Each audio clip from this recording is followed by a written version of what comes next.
qëndrimet e Albin Kurtit në raport me nismën, unë mund të them që nga fillimi kanë qenë jo serioze krahasuar me trajtimin dhe konsideratën serioze që ka posë zoti Limaj ndaj lëvizjes vetëvendosje.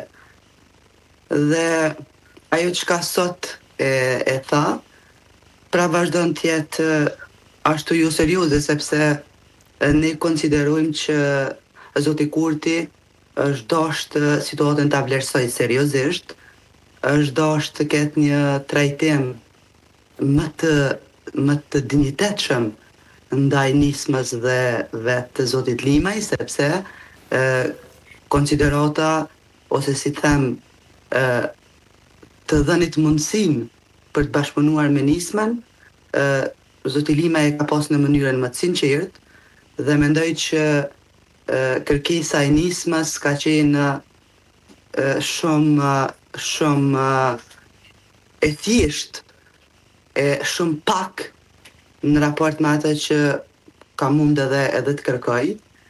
Mandej nisma normalisht që ka vazhdu të ketë trajtimin e situatës serioze për çështjet Republikës Kosovës dhe për t'i dhënë mundësi krijimit të institucioneve, ka vazhduar ta trajtoj seriozisht, duke mos dashur që t'jetë pjesë e bashkëpunimit në qeverisje, por mundësinë e bashkëpunimit me zotin Kurti ta sheh në partneritet nëpërmjet kuvendit. Dhe normalisht në këtë pjesë që zoti Limaj të jetë kryetar kuvendit. Mirë. Unë mendoj që çka folet sot me Lumir Abdixhikun? Zoti Limaj dhe zoti Abdixhiku kanë pothuajse takime jo të rralla, dhe është një prej takimeve të vazhdueshme, si them, edhe si takim pune, por që në detaje nuk jam e informuar se çka është diskutuar. Por takimet të tilla kanë bëj një pyetje të drejtë për drejtë. A do të jetë nisma në koalicion parazgjedhor me Lidhjen Demokratike të Kosovës? Nuk e di, Ermal, nuk kam informacion të tillë dhe mendoj që është herët që të flasim për këtë çështje.